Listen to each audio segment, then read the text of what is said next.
Genesis 14.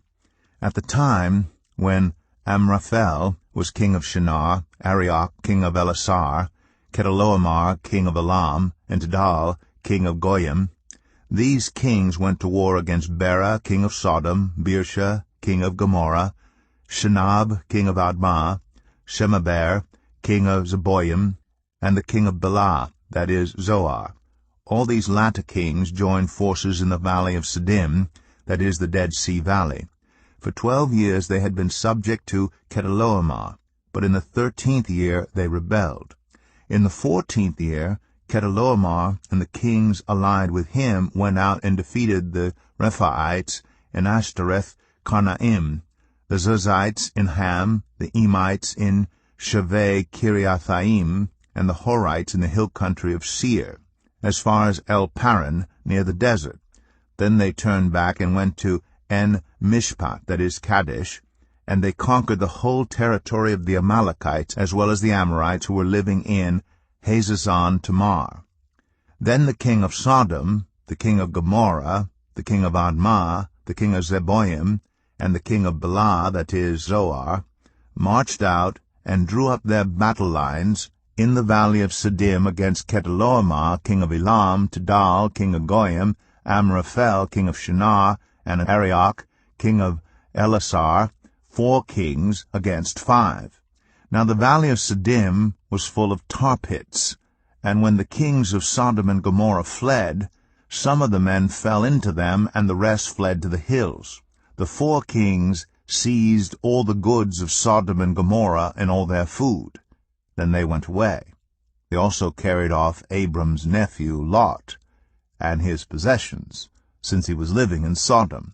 A man who had escaped came and reported this to Abram the Hebrew. Now Abram was living near the great trees of Mamre, the Amorite, a brother of Eshcol, and Aner, all of whom were allied with Abram. When Abram heard that his relative had been taken captive, he called out the 318 trained men born in his household and went in pursuit as far as Dan. During the night Abram divided his men to attack them, and he routed them, pursuing them as far as Hobah, north of Damascus. He recovered all the goods and brought back his relative Lot and his possessions, together with the women and the other people.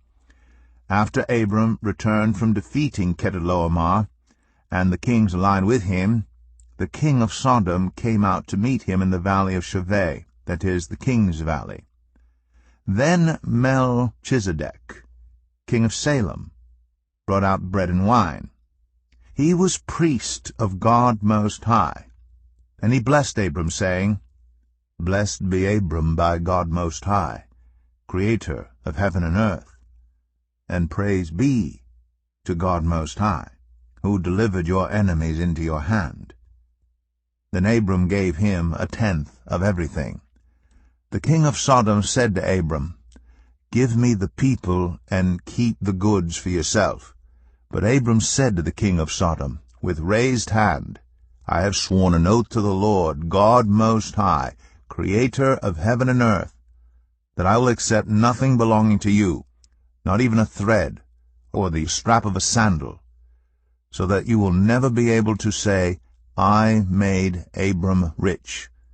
I will accept nothing but what my men have eaten, and the share that belongs to the men who went with me, to Aner, Eshcol, and Mamre. Let them have their share.